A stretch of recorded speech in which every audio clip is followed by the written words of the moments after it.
Good morning, everybody. Welcome to another episode of Hawk Blogger Mornings. I am Brian Nemhauser. You know all the places you can find me: TikTok, Instagram, YouTube. If you haven't already given us a follow in all those places, I would appreciate it. We're up over 26,000 subscribers here on YouTube, over, I think, 11,000, almost 12,000, maybe actually over 12,000 on Instagram, and still trying to get to 10,000 on TikTok. So would love to have you on all the spots. And while you're at it, give us a 5-star review on Apple Podcasts, on Spotify. Just if nothing else, to get back at Mike Salk over on 710, who, just wishes they could get up to a 4.7 rating on Apple Pods. I would appreciate your help there. Here we are, folks. It's a complicated situation, I gotta say, in some ways for the audience, because by and large, folks are here because you love the Seahawks. I love the Seahawks. We obsess about the Seahawks like pretty much nobody else does. There is not a single other show I'm aware of that does 7 days a week of Seahawks coverage, 365 days a year, like we do here, right? So we're sickos. We get that about the Seahawks. But we are not all Mariners fans or even baseball fans at all. In fact, there's a decent chunk of Canadians in this audience who are Blue Jays fans, and I don't hold any ill will towards them the same way I don't hold any ill will towards my pal Jeff Simmons, who is a Blue Jays fan. And so, I've done my best so far to try to at least compartmentalize the baseball talk from the football talk, and I'll mostly be doing that today as well. But you have to start with the combination. There's just no way to tease it apart or compartmentalize it. Tonight, Monday, August 20th, 2025, something will happen that has never happened before, ever. The Seahawks will play a Monday night football game at the same time that the Mariners are in a playoff game. Now, that by itself, as far as I know, has never happened. Now, it's possible that it has, but I don't think it's ever happened. What I am positive has never happened is that the Mariners have never played in a Game 7 of an ALCS before for a chance to get to the World Series. And so there's definitely no chance they did it at the same time that the Seahawks are playing a Monday night football game. And this sets up the potential for agony, ecstasy, or confused emotions. Like, I'm curious for all of you who are fans of both teams, if one team wins and the other team loses, how do you think you're going to feel? I'll tell you, I would have a hard time. I would have a hard time with the Seahawks losing this game, no matter what happens with the Mariners game. So I'm going to be super excited, euphoric if the Mariners make their first World Series ever. I've been a fan of this team as long as I've been a fan of the Seahawks. I think I've been a more intense fan of the Seahawks for sure. But I've checked every box score, read every game story for 40 years. Like, I know the Mariners, I know their history, I know what they've gone through, what I've gone through, what we've gone through. It will be really meaningful if they're able to find a way. The Seahawks, though, that's my everyday. That's my everyday. And I think this game tonight, while there is no argument it means less than what the Mariners are going for in Game 7 of a ALCS, this is a massively meaningful game for this team for a lot of reasons. Not the least of which is this notion of home field. And I'll talk a little bit about that. Brady Henderson's been working on a story on the Seahawks and home field and what's going on there. I'll talk a little bit about that. But before I get to all the true topics, this is a chance to be in SoDo, South Downtown Seattle. If you don't know what SoDo stands for, that's where the stadiums are. And there are hundreds of seats that people are trying to practically give away to the Seahawks game on Monday night up on hbtix.com. I've got people that are saying, I cannot find buyers. Would you be willing to help me give this ticket away or give these tickets away? So you have a chance. I realize it's a 7 p.m. game. I realize it's like, I got to schlep downtown and deal with traffic and deal with parking. And why not just sit on my couch? I get it. I completely get it. But life is not about convenience and comfort. Like, the best things in life generally don't come when you're most comfortable. They come when you're in the middle of an experience, a tactile, tangible experience. And it generally happens best when you're with others. And so the chance to go downtown to the stadium district, even if you're not going to go to the game, if you go to the game, that's what I'd recommend. But if you're not going to go to the game, go to the stadium district. I'm going to get down there early afternoon. I'm going to watch the first Monday Night Football game that starts at 4:00. It's a pretty decent game with the Bucks and the Lions. I think that's an interesting game. And then an hour after kickoff of that game, the Mariners game is going to start at 5:00. Certainly going to be watching that game. And then the Seahawks game starts at 7. And to be in that atmosphere is going to be incredibly unique.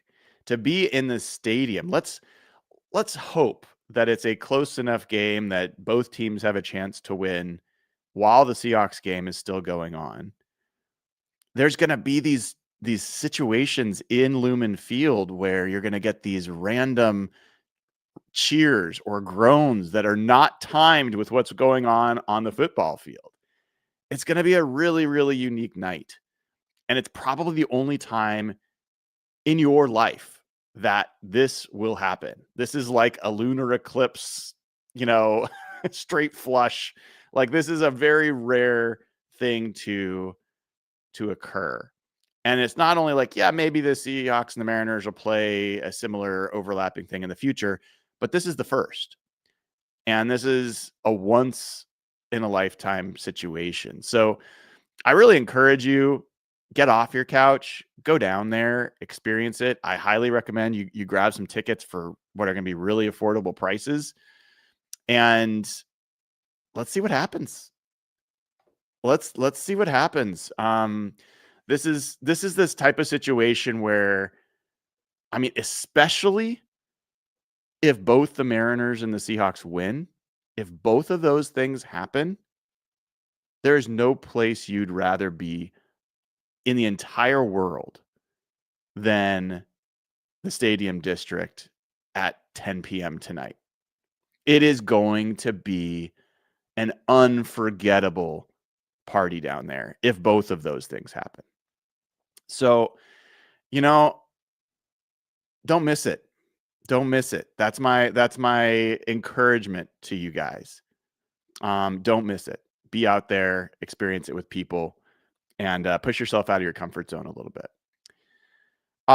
So I have a bunch to talk about today. I mean, this might run long, I gotta admit, because I've got like a lot that I want to talk about. Happy to get into it with all of you. And we'll talk about Brady Henderson's article on home field advantage. We're going to talk about the NFL games that happened yesterday. There's a lot of storylines, a lot of interesting things going on there that I want to talk about. We're going to talk about what's at stake for the Seahawks in this game tonight, and not just for the team, but for the players and the coaches. I'll remind you what I think are key aspects of this matchup. And we'll talk about the Mariners and what's going to go on there. And knowing my audience, as I think I do, I think that we are going to start with football. I'm going to do my best to keep the Mariners talk to the end, and I will talk about the Mariners at the end. But I'm going to talk about everything else first, even though personally, I think that's the headline. I would want to start with the Mariners, but I'm going to try to honor the collective audience there, and we'll start by talking about football. So Let's start with the home field advantage thing. Since I know Brady Henderson of ESPN put a lot of work into this article, and he'd asked me a bunch of questions because he knows that I wrote a pretty extensive article on the disappearing home field advantage across the NFL last year. At one point Brady was going to interview me and do some stuff on that. We didn't end up making that happen, but I'm really happy for Brady that he got this out. It is not a simple task writing a article on ESPN's, basically their homepage for Monday Night Football. A lot of eyes, a lot of interest, and a lot of opinions on what should go in and what shouldn't. So congrats to Brady for that. The basic gist of the article is I don't know that a lot of new things are covered. Brady does talk about the fact that, home field advantage has kind of declined for the whole league, but that the Seahawks decline is outpacing the rest of the league, which is true. And he also talks about the fact that noise does seem to be somewhat of an issue for Mike McDonald's defense because they have hand signals or they have communication challenges. There's a lot of communication required, and mistakes can happen. He used the game against the Vikings last year as an example where Tariq Woolen, got the wrong information or didn't understand on one play. And so he let Justin Jefferson go by expecting that there would be over the top help, but that wasn't there. So there's that, but he also, I think, undercuts that as well by acknowledging that just last week in Jacksonville, the Seahawks had a communication problem on the road that led directly to a touchdown because it happens. I think that this defense is going to have communication challenges at times because it requires a lot of that to get it right. It's a complex defense. It's sophisticated. But I mean, to me, you really, if you're going to rank these things, at least the items that Brady brought up, it gets down to like the winning percentage of the two different slate of opponents that you've had.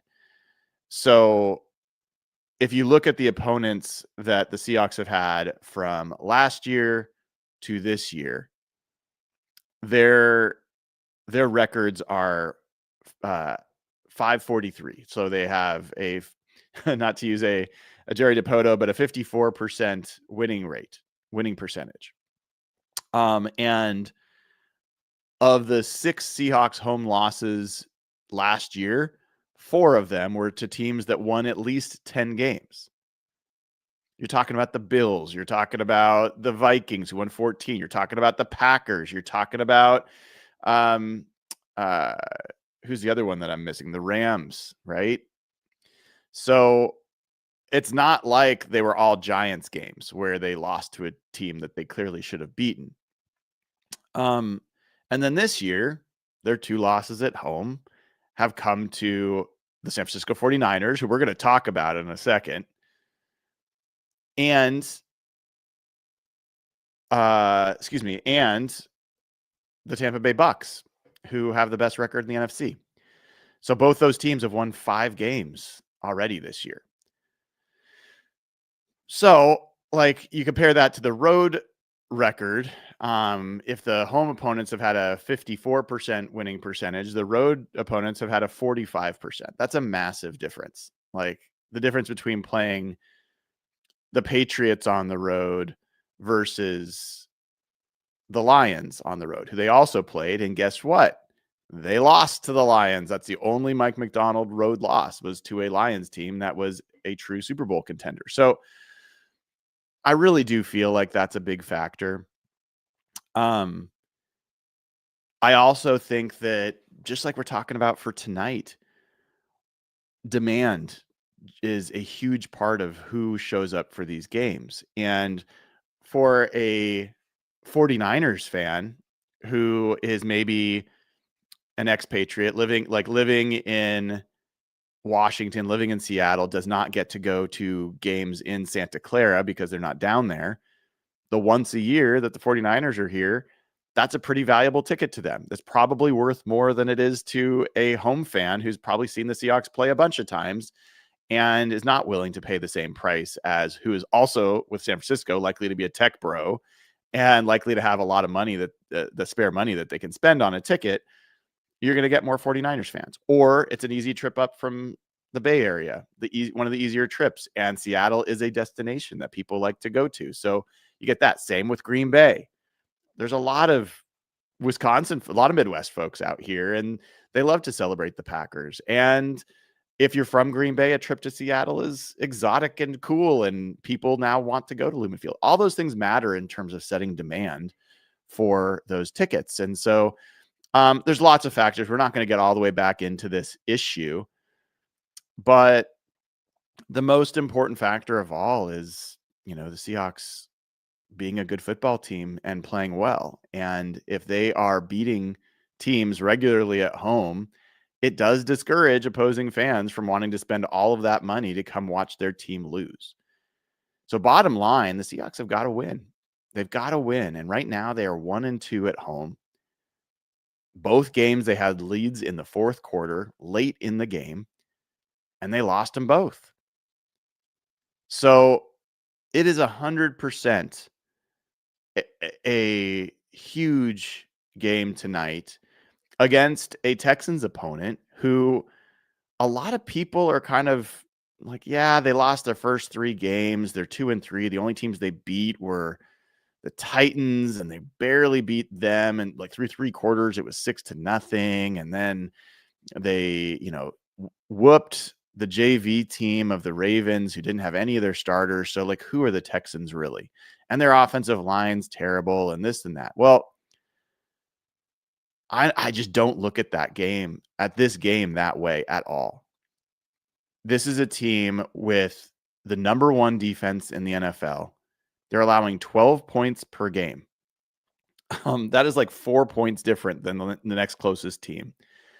Every one of their games, doesn't matter if they're playing the Rams, the Bucks, it doesn't matter who they're playing, are going to be close unless they're blowing out inferior opponents. And the Seahawks are certainly not inferior, but they haven't been blown out by anybody.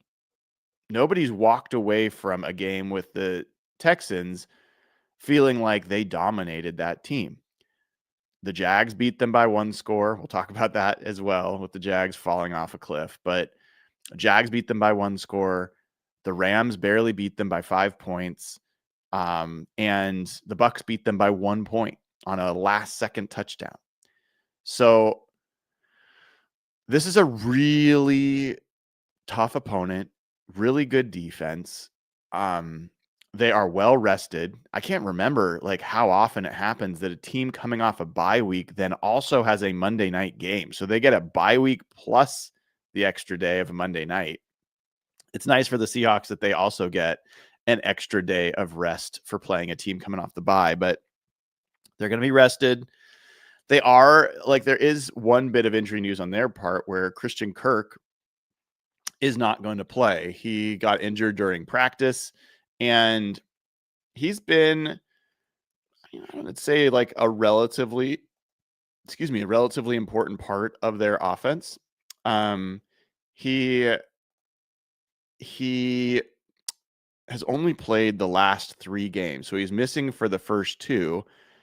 And in those 3 games, he had at least 4 targets in each one of those games. He's had at least 3 catches in each one. His catch rate on the year is super high. What is it? 62.5%. So he's caught 10 passes and 16 targets for 109 yards. And a lot of those are coming on third down situations. He's been there to help them convert. He's been a little bit of an outlet for them, which will mean that they will have to rely on their rookies. Jalen Noel, who I really liked coming out of college. Jaden Higgins, also Iowa State coming out of college. But I think the Christian Kirk loss matters. Jalen Noel so far has only had 5 catches and 7 targets for 22 yards. So he has not been the same kind of player that Christian Kirk has been for them. And then for the Seahawks, we're going to find out today. We don't get practice squad elevations until today. Sometime today, we'll find out. That's usually a good indicator of what's going on with the secondary players that were listed as questionable. So we've got Julian Love, Devin Witherspoon, both listed as questionable. Tariq Woolen was not on the list, so he's going to play and be available. And DeMarcus Lawrence is still there. You will not have Derek Hall. He is expected back after the bye week. Robbie Oots is expected back after the bye week. We'll start talking about Riley Mills and stuff like that. When he's coming back potentially. He wouldn't come back after the bye week, but his practice window might start to open. So I'm expecting Julian Love and Devin Witherspoon to play in this game. I am more confident that Devin Witherspoon is going to play than Julian Love, partially because Devin Witherspoon went to a full participant on Friday and Saturday, I want to say. And Julian Love, I think, stayed as limited. So Mike McDonald was a little coy about those guys. And I know for sure that the upcoming bye week is factoring into their thought process about whether these guys should play or whether they should just make sure they get fully back. But I'd be careful about that, honestly. I mean, they're going to do what they think is the best, but I certainly wouldn't look at this game as like, let's try to get by. If there's a guy that can play, you should play him, because I think you've already blown games that you can't have afforded to lose. Like, those are 2 NFC home games that you've lost. You can't just keep dropping home games. You just can't do it. Yes, they've been excellent on the road, but that is not a way to live. Like, that's just not a way to live. You got to make sure you're starting to pick up these home games. So, injury wise, we'll find out a little bit more a little bit later today. And then, like, the Texans, they're looking at this game as proof. Are they, like, the last 2 games they had, they know they're against inferior opponents. They think that they've found something on offense. Their offensive coordinator, they feel like he and CJ Stroud have kind of, found their stride. They feel like Nico Collins is due for a breakout game. Their big wide receiver. They feel like the offensive line is performing better than people realize. And I will give them credit. I keep hearing people say that the offensive line's terrible. It's not. The right side of that offensive line is pretty good. Titus Howard and Ed Ingram. Ed Ingram, I think, is the highest graded guard in all of the NFL by PFF, for whatever PFF grades are worth. But the right side of that line's been pretty good. It is the left side with rookie Ariante Ursery at left tackle and no Laken Tomlinson. He's been benched. It'll be Juice Scruggs playing left guard. That's where there's weakness. And then also the running backs. So I think that they're feeling relatively good about the way their line's playing. I think they're also feeling pretty good about Dalton Schultz, their tight end.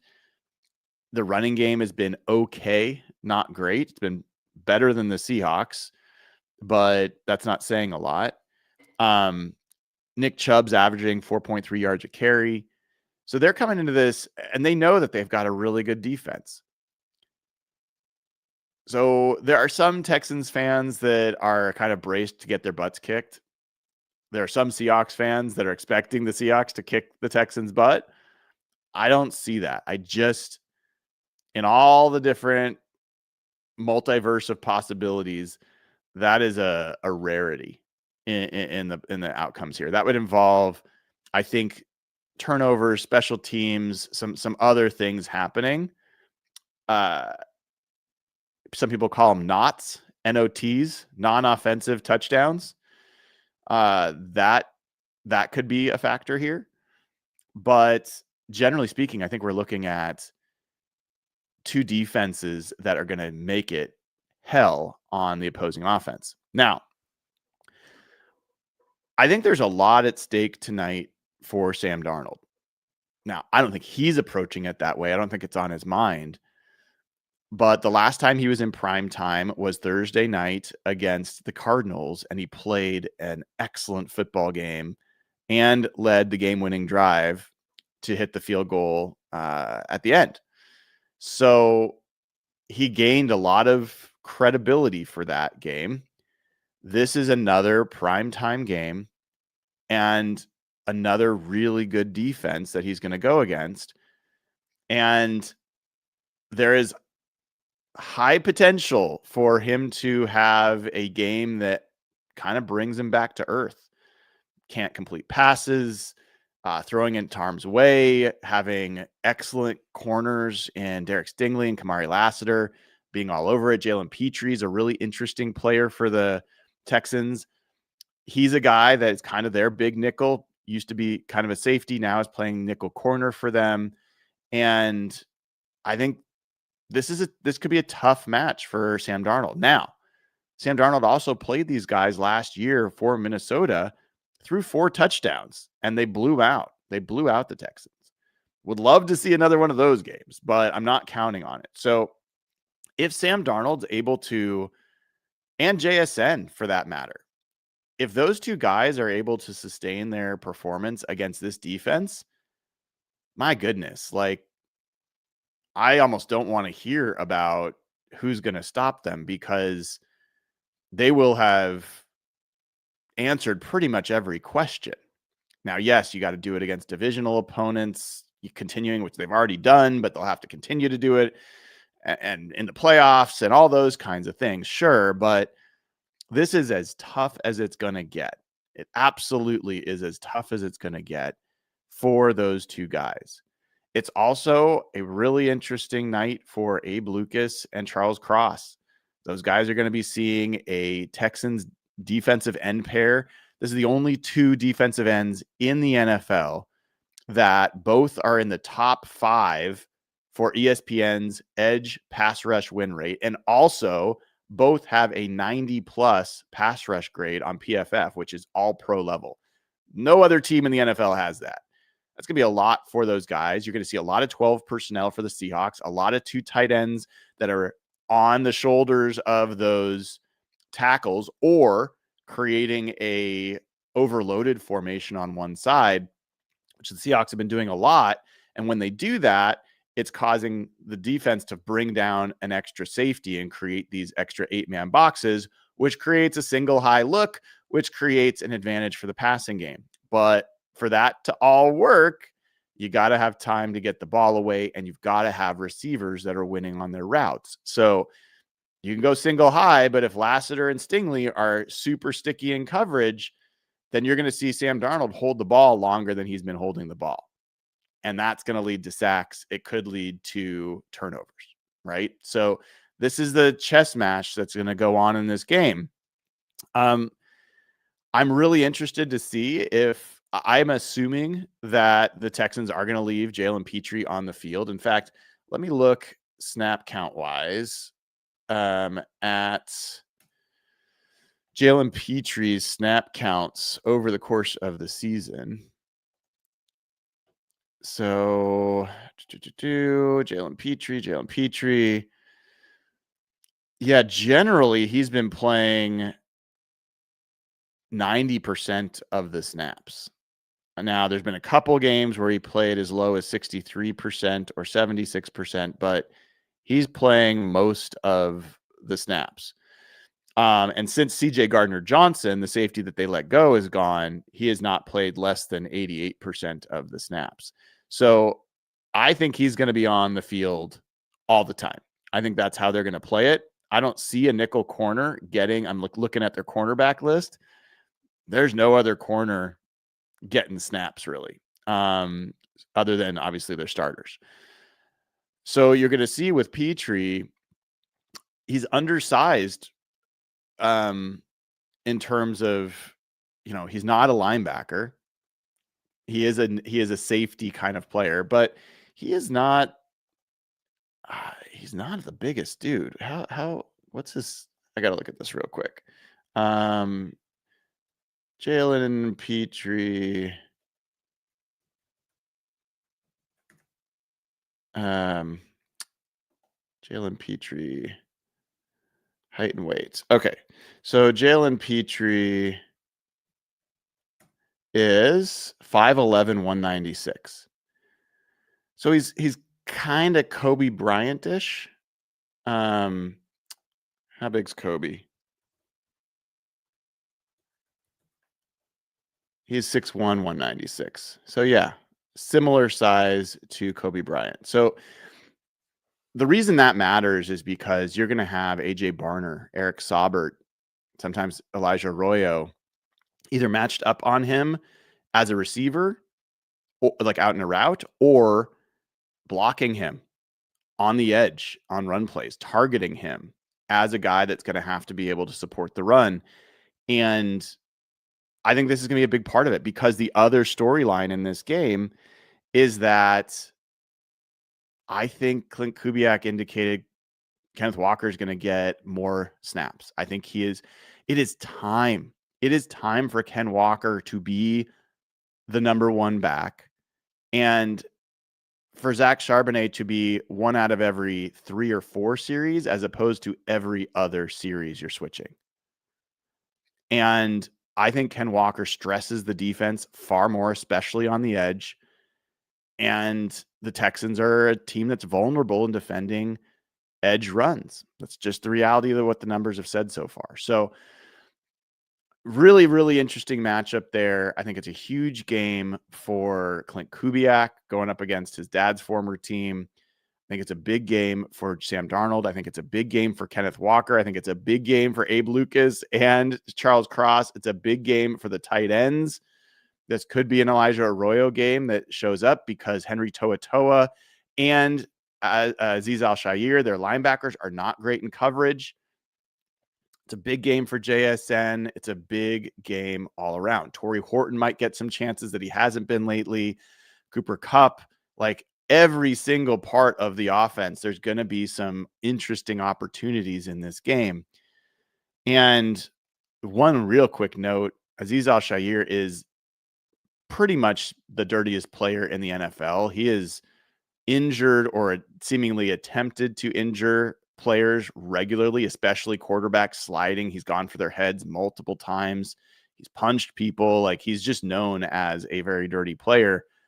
Let's just hope we get out of this game without him causing any harm to Seahawks players.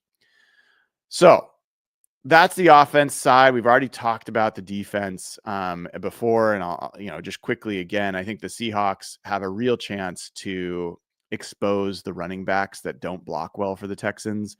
And Mike Macdonald is third in the NFL in unblocked pressure rate, meaning he's scheming up ways that guys don't have anyone set up to block them, which is going to stress the running backs who are supposed to pick up some of those guys in the Texans offense. And they've really struggled to do that, worse than any other team in the NFL. That's big. If the Seahawks get their starting secondary back, God, how exciting would it be just to finally see Devin Witherspoon, Julian Love, Reek Woolen, Nicky Minwari, Josh Jobe, Kobe Bryant, all available and all playing as Mike Macdonald sees fit. They have played a collective 4 snaps together. 4 snaps all season where all those guys have been available. And that was the first 4 snaps against the 49ers. So it really would be nice to see that. I would love to see how Nicky Minwari goes in this game. I think he's become a controversial figure. A lot of the film guys were like, I didn't really like his film in college, and I think he's limited and he doesn't do these things well. And then he plays 2 pretty good games, I would say, in his first 2 outings, gets some pretty good PFF grades.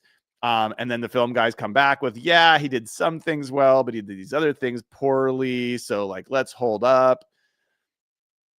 He's like the latest in a line of, okay, this is a guy that the coach seems to like and is playing, and film guys have some question about. Drake Thomas is another one where there's a lot of folks that don't see it with Drake Thomas.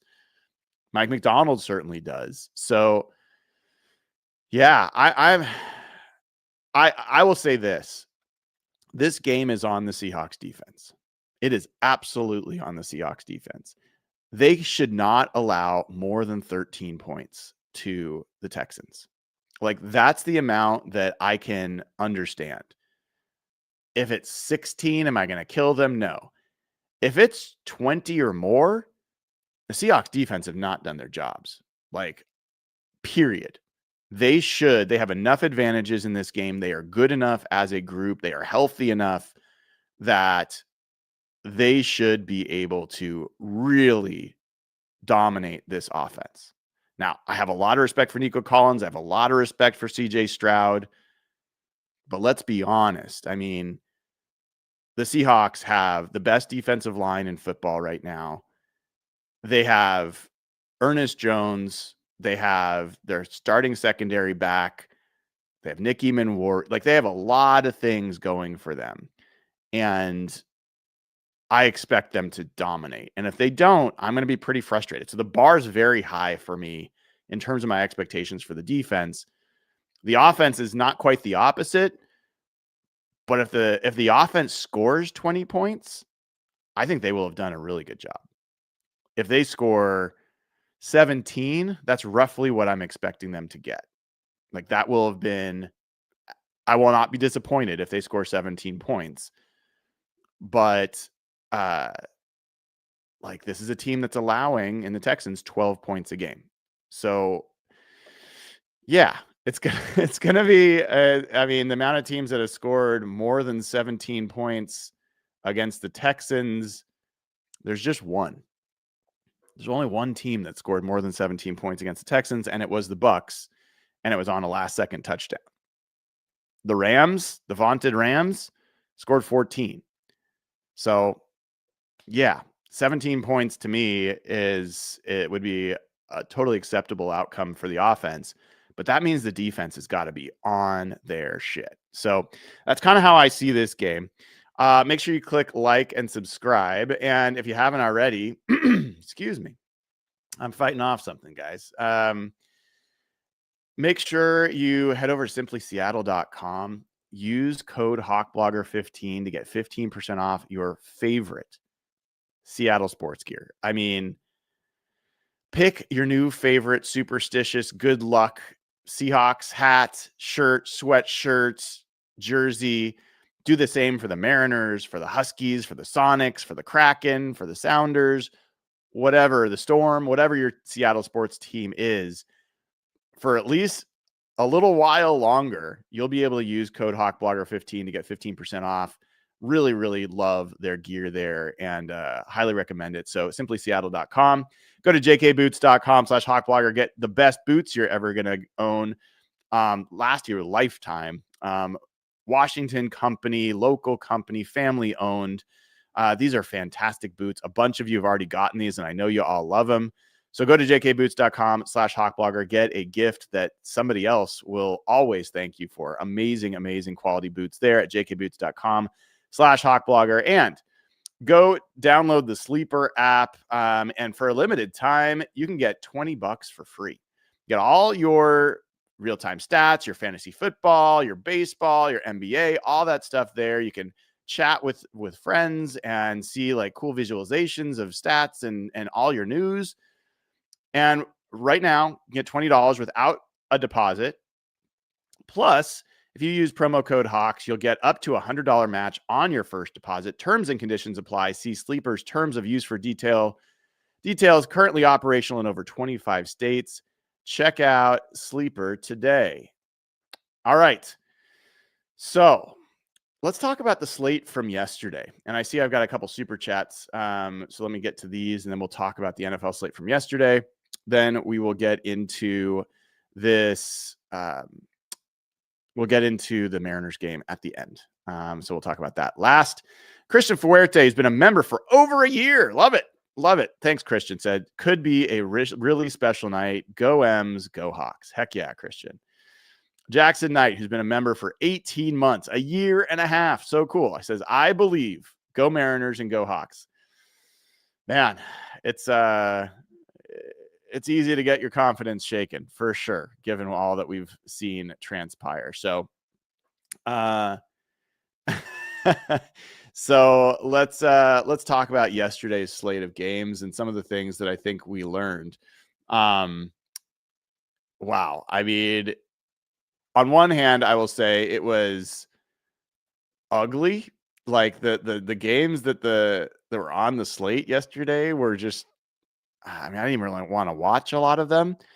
You got to start with the Rams game against the Jags in London.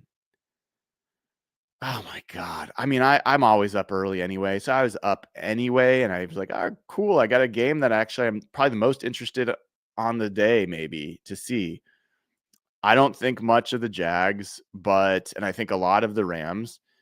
But I was hopeful that maybe the Jags would bounce back after their loss to the Seahawks and get things straightened out. Nope.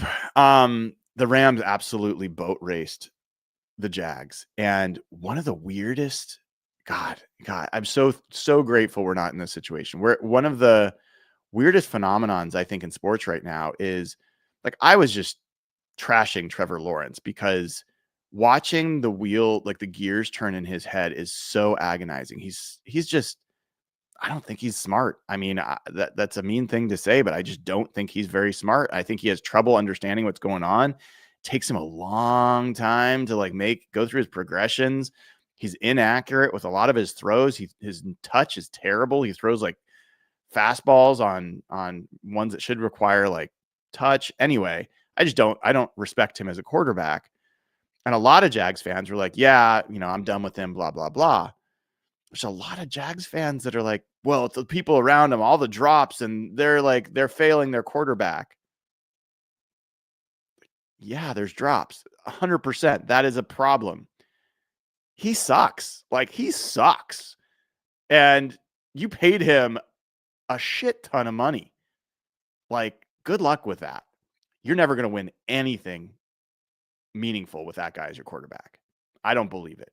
I think Liam Cohen is realizing that right now. Like, oh shit.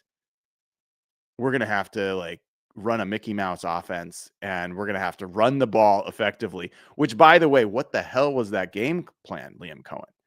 The only thing that the Jags do well on offense is run the football.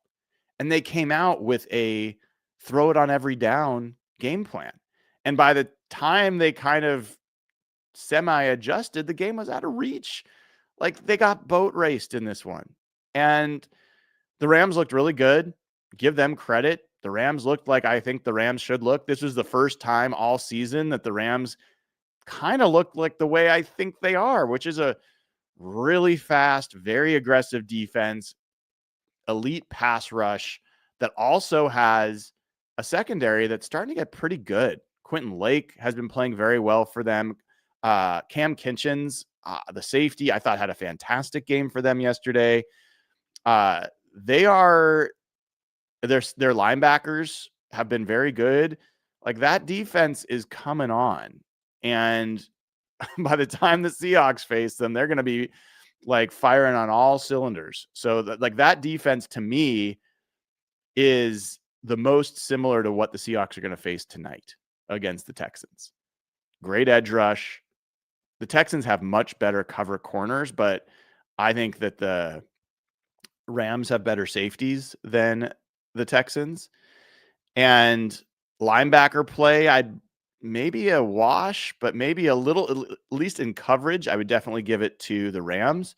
Run defense, slight nod to the Texans, but that's a really, really good defense. And the one thing I will say is also the Rams offensive line pretty much pitched a shutout. They were giving Matt Stafford so much time.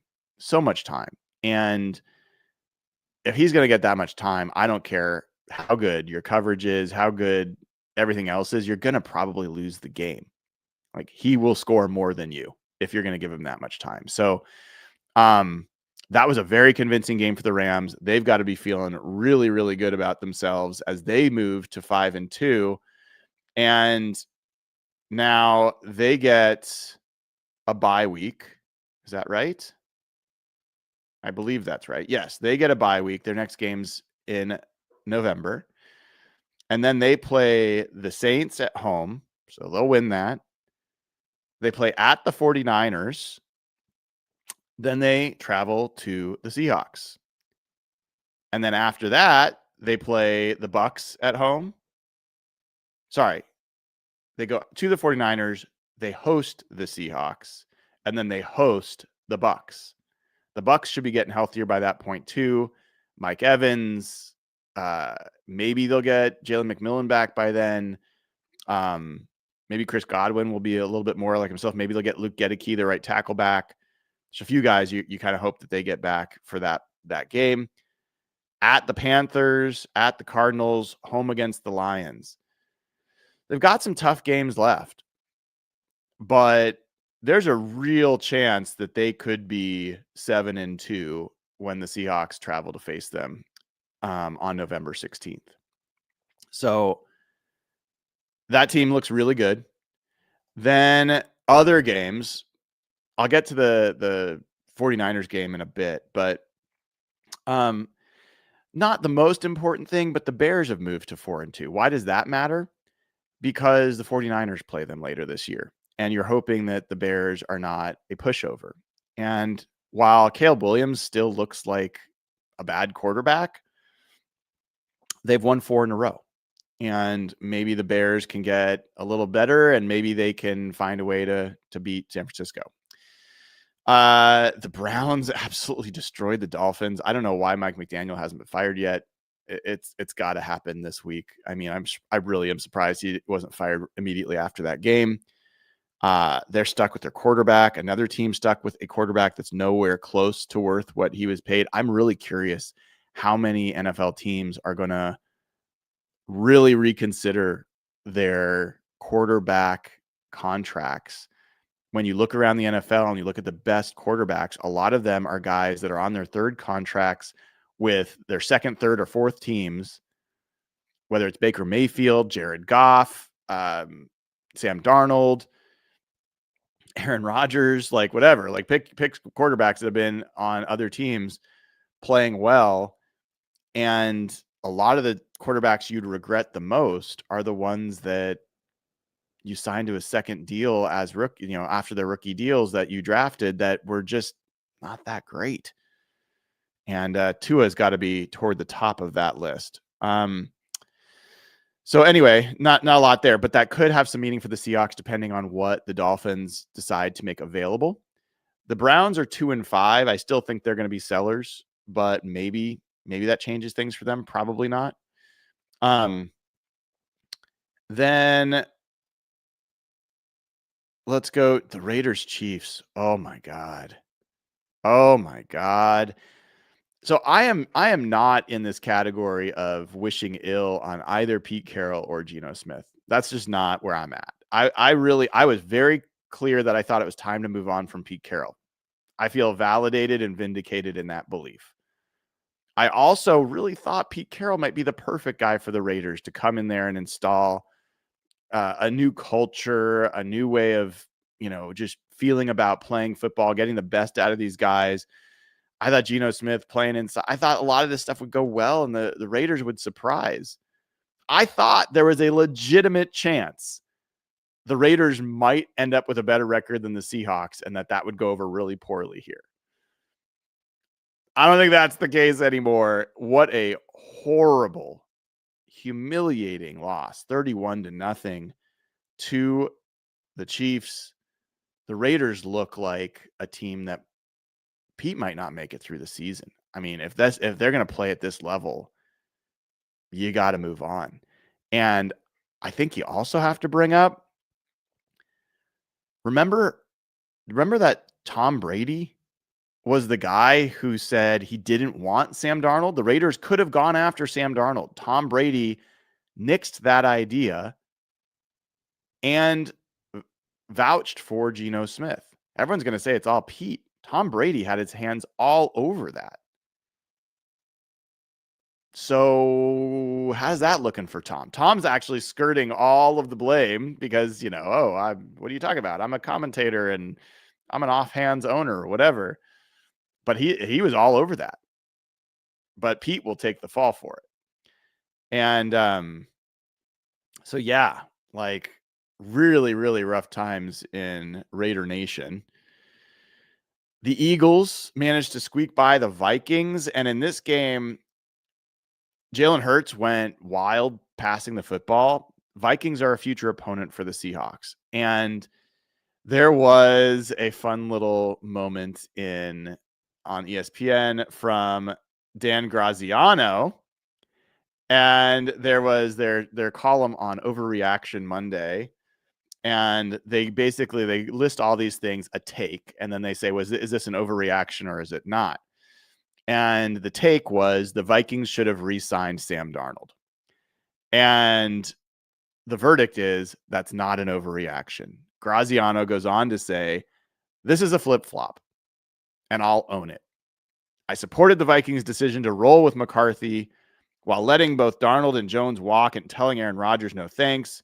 It was a bet on head coach Kevin O'Connell and his proven ability to generate offense with a variety of different quarterbacks. I figured if O'Connell decided this was the way to go, he'd earned enough trust that we should believe him, and maybe he'll be right eventually.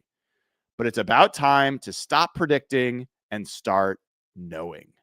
The Vikings made 6 trips to the red zone in Sunday's game against the Eagles and came away with 1 touchdown and 5 field goals, helping them lose a winnable game. Darnold is 4th in the NFL this season in red zone QBR. The Vikings have 11 more games this season to prove O'Connell's decision was right, but the first 6 have shown it to be worth questioning. Yeah, it is. But, I mean, the Vikings are an interesting team. The Seahawks will have them at home later this year. Still have a very good playmaking defense. Their offense has been they're having an issue. There's questions about what's going on with JJ McCarthy, and he should be healthy by then, but will he start over Carson Wentz? And they took the Eagles, this was a game in Minnesota. They took the Eagles all the way, but couldn't win it. The Eagles, I think, still look like a mediocre team. That's not right. They're not mediocre. They look like an above average team. They don't look like a juggernaut. They don't look like an elite team. They had 2 sacks on the day against a offensive line that's been giving up a ton of pressure. Carson Wentz, let me look at this. I think he's been sacked a ton in his games. 3-6-3. So this was the least amount of sacks Carson Wentz has experienced since he took over in Minnesota. So we'll see. I just don't think that I don't have a lot of fear factor for that Eagles team. I think the Seahawks could take them down in a playoff game. I wouldn't have said that before the season. I will say that now. I do believe that to be true. Panthers. Now, this is one that I'm guessing no one's paying attention to, but the Panthers are now 4-3. They beat the Jets 13-6, which is not that impressive. The Jets are 0-7. But the Panthers play the 49ers, the Seahawks, the Rams. The Seahawks get them late.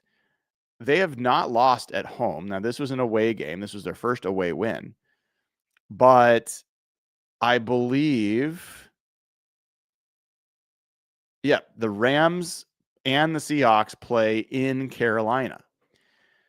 They're becoming a frisky team. That game is not the automatic W that I think a lot of people would like to assume it is. So Seahawks schedule getting a little tougher there, but also maybe the Rams schedule getting a little tougher as well. The Giants Broncos, we won't spend a ton of time on this one, but what an all-time collapse that was. I really like watching Jackson Dart and Cam Scadaboo play. I don't know what they were doing tonight. Or yesterday. I mean, and the missed extra point at the end after Jackson Dart leads them all the way down. They score a touchdown to what should have won the game. The guy misses an extra point. He missed a field goal earlier, and the Broncos come down with just a few seconds to go and kick a game-winning field goal. I mean, just a heartbreaking loss for the Giants. And kudos to the Broncos, who moved to 5-2. I will say that Giants thing matters a little bit because the 49ers are going to play the Giants. And you hope, for a while, it was looking like that Giants defense was really barking. And then they just fell apart, giving up 33 points in the fourth quarter. 33 points in one quarter. Unreal. But you hope that the Giants find a way to give the 49ers some trouble later. The Colts go to 6-1. They beat the Chargers. Seahawks are going to play the Colts. Now they play them in Seattle. Colts are 2-1 away. This game was in LA against the Chargers, and they put up 38 points. Daniel Jones continues to be an MVP candidate.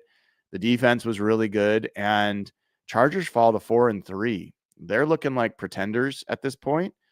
Justin Herbert throws for 420 yards and 3 touchdowns, and you lose by 14 points. Yeah, it's getting ugly over there.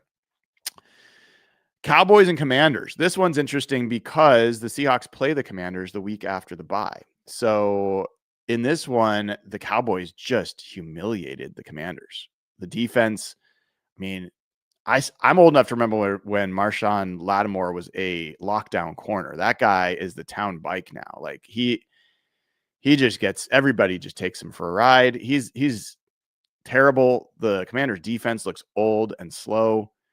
And the Cowboys offense looks like one of the best units in the NFL. No question. They are performing at a really, really high level. And their defense, which has been awful, was good enough to get a 22-point win.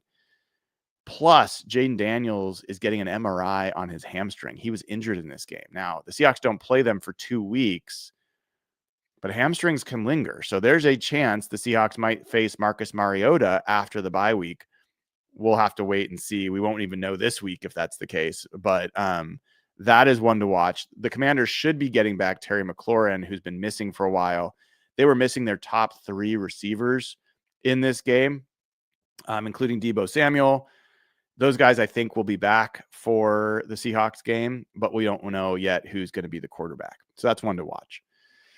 And then Packers Cardinals, my goodness. Like, the Cardinals looked like the better team most of the night or most of the afternoon. And then the Packers outscored them 14-3 in the fourth quarter. The Cardinals just blew it. They really blew this game. And,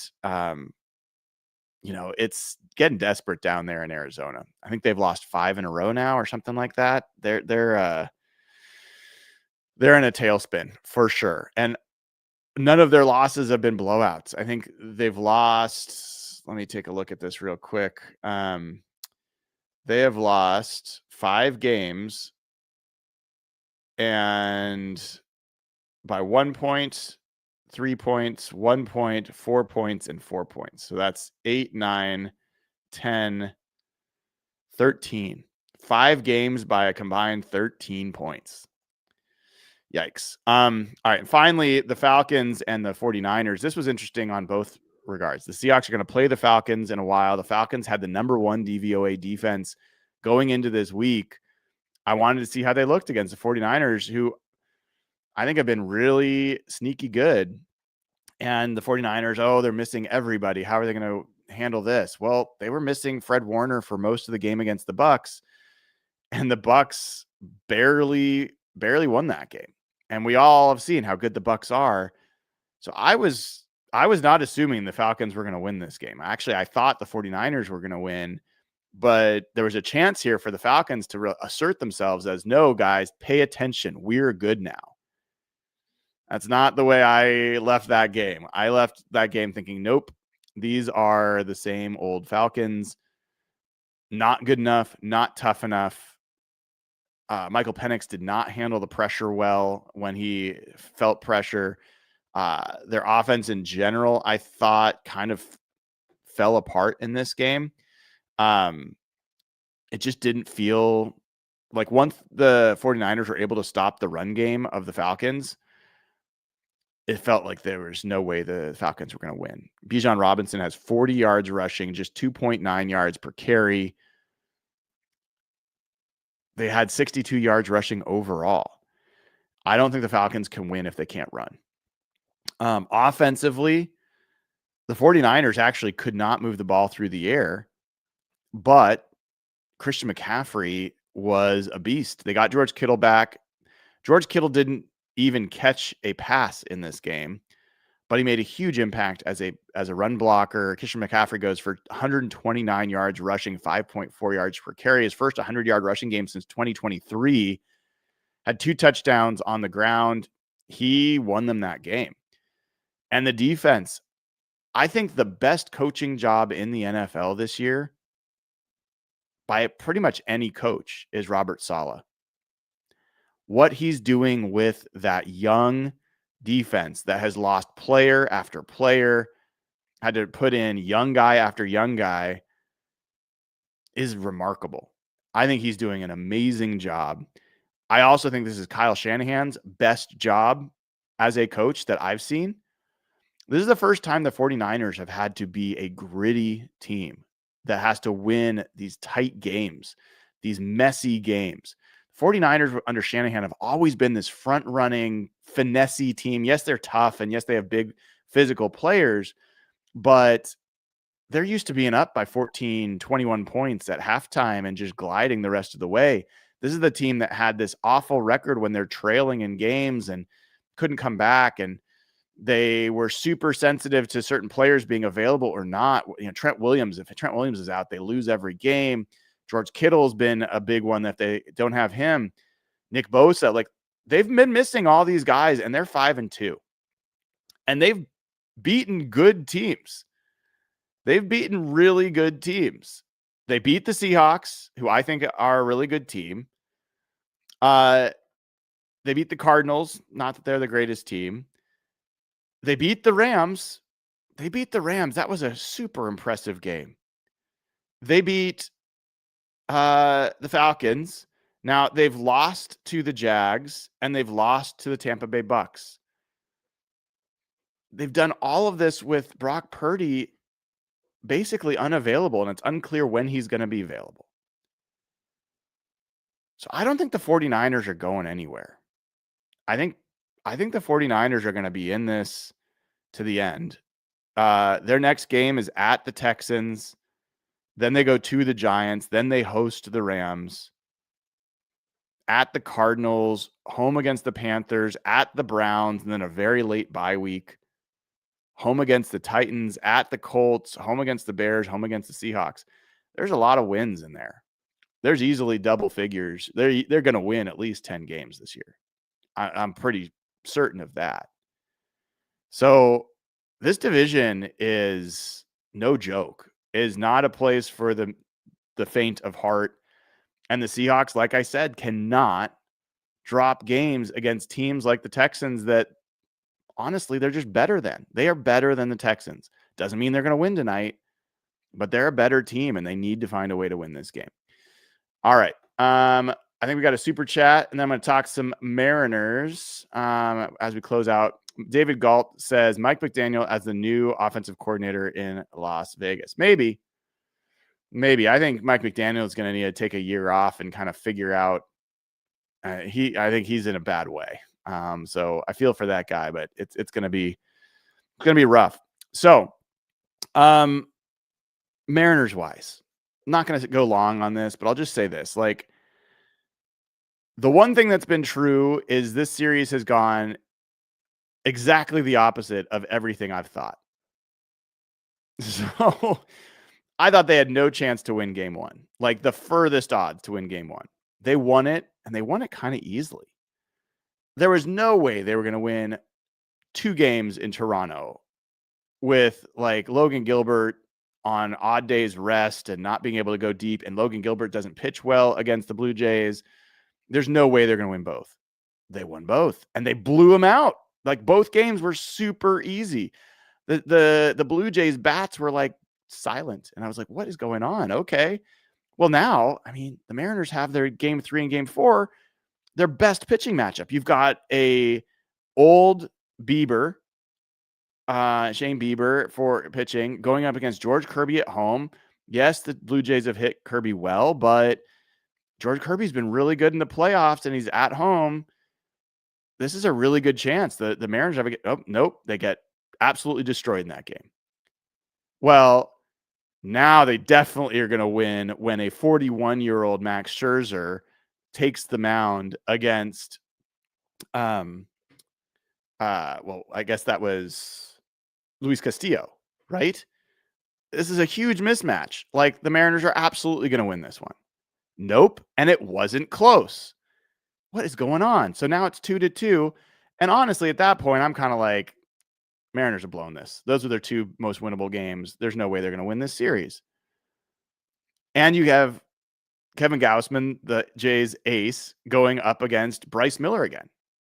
And you're like, it's not realistic to expect Bryce Miller to again quiet these Jays offense, which is now woken up from its slumber and is just bashing everybody. And the Mariners win that like 6-2. And it's like, what is going on? And last night, Mariners, Logan Gilbert, full rest, has pitched there before. Your best big game pitcher going up against a rookie who you hit pretty well and has a pretty low pitch count.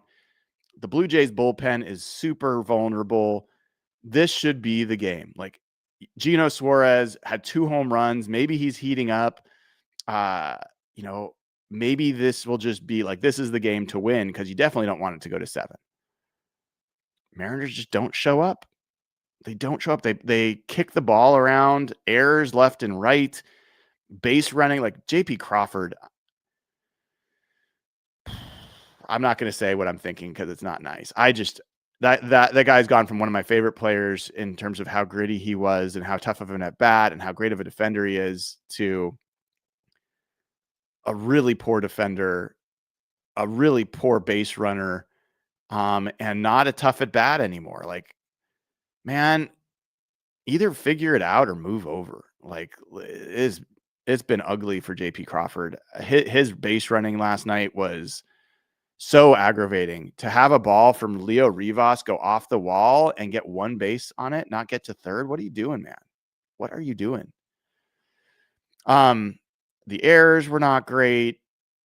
Bases loaded multiple times, double plays in 3 straight innings. It just was bad. It was bad all around, pretty much. So the only truly positive thing I can say to all of you is the Mariners should lose tonight. Like, George Kirby has been knocked around by this team. He just got blown out by them a few days ago. The Blue Jays are at home. They've got a crowd that's going to be whipped into a frenzy. They've got a guy pitching for them who just beat you badly a few days ago, got a ton of swing and miss. You're in trouble. Like, the Mariners are going to lose. Except for the fact that they've done the exact opposite of what they should do in every single game of this series. That's the most positive thing I can say going into tonight, is this series has gone. If there's anyone that says, oh, this series has gone exactly how I thought, bullshit.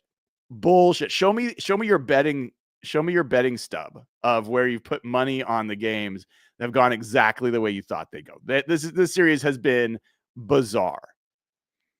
So that's the only thing that I think you can really say you have going for the Mariners tonight. And the other thing I would add to that list is this Mariners team has a history of kind of doing the things that they shouldn't do. I think that they have a resiliency to them that is almost annoying. It's like, why do you need to be resilient? You're actually talented enough to just win normally. Like, you don't need to have a really low point in order to turn around and have a high point. Just stick to the high points because you're talented and you're good. Just do that. But they have had these low lows and then they come back with high highs. And we've seen it over and over and over again. And I do still believe that they've got guys in that order that can step up in big moments and make big swings. But I mean, it feels like a game that should have a fair amount of runs. I'm not sure I believe that you can expect a pitcher's duel in this one. I think you're talking about probably wanting 6 runs to win this game. I think if you look back at this series, that's been pretty close to what you've needed to win every game in this series. Let's go back and look because I don't have it right in front of me. Oh, here we go. The Mariners won with 3 runs in the first game, 10 runs in the second. The Blue Jays won with 13 in the third, 8 in the fourth. Mariners won with 6, and the Blue Jays won with 6. So, yeah, there's only been one game where a team scored less than 6 runs and won during this series. I wouldn't bet on it in Game 7. So you better come here expecting to score runs. And I think the Mariners' biggest advantage continues to be the bullpen. Now, Blue Jays got some runs off the bullpen. They're not infallible. But that Blue Jays bullpen, please, man, like, I'll take the Mariners bullpen over the Jays bullpen every day. But the starters, the game's been over before you get to the bullpens in most of these games. So the Mariners have to actually do something against Shane Bieber, and George Kirby has to be better, man. You cannot be giving up 8 runs. You can't. And yes, Dan Wilson has to be better as well, but I'm just not as hopeful about that. Like, Dan Wilson is who he is. He's not going to all of a sudden change. George Kirby's had some of these blow up games, and then he goes out and he strikes out 14. So I think there's chance there, but if he's not on it, I'm not even caring if he's giving up runs. I mean, I care, but if he is putting up zeros, but he is having trouble with his command and he's throwing some middle pitches that you're getting away with, I am still making a pitching change. Bring in Brian Wu, bring in Bryce Miller, like, bring in whoever, bring in Luis Castillo. Like, that's completely fine to pull George Kirby if he's given up 0 runs, but he's living on the edge. Like, I don't think that's something you just want to ride. So it's going to be like, part of me hopes at least it's a nail biter. I mean, I would take a Mariners blowout, but I'm not expecting that. It seems like the most likely way the Mariners win this is a close one. And Cal Raleigh, I love you guys. I love him to death. I love Julio Rodriguez. Love these guys. When you come up, you got to make it. You got to make it happen. I feel so much for Cal Raleigh. He's catching, like, there's no rest days for him. There's no DH Mitch Garver and Cal Raleigh. Sorry, DH Cal Raleigh and have Mitch Garver catching. Like, Cal Raleigh's catching all of these games. So he is definitely wearing down. But, man, we need you. The team needs you. The team needs you to do better than a first pitch double play on a bases loaded situation. Like, this is it. This is what you do all these things for, is to get to these moments. So it's gonna be memorable. And I'll I see people talking about the umpire. I mean, the umpires have been awful. I mean, really, really bad. But you know what? You just got to deal with what you're dealt. And we'll see how the Mariners deal with that tonight. Well, really this afternoon. Well, it's this evening, I would guess, at 5:00. Really, really encourage folks to be downtown. I will be downtown watching the Monday night game, and then I'll be watching the Mariners game, and then I'll be going to the Seahawks game. So let's hope it is going to be a memorable night in Seattle sports, no matter what. We will all remember this day. If they both win, my, oh my, that'd be special. It would be truly, truly special. All right, everybody. That'll do it for this episode of Hawk Blogger Mornings. Hopefully you enjoyed it. Hopefully you enjoy the rest of your day. If anything else comes up, I will be sure to share it out. Until then, Have a wonderful Monday. I'm Brian Emhauser. Take care.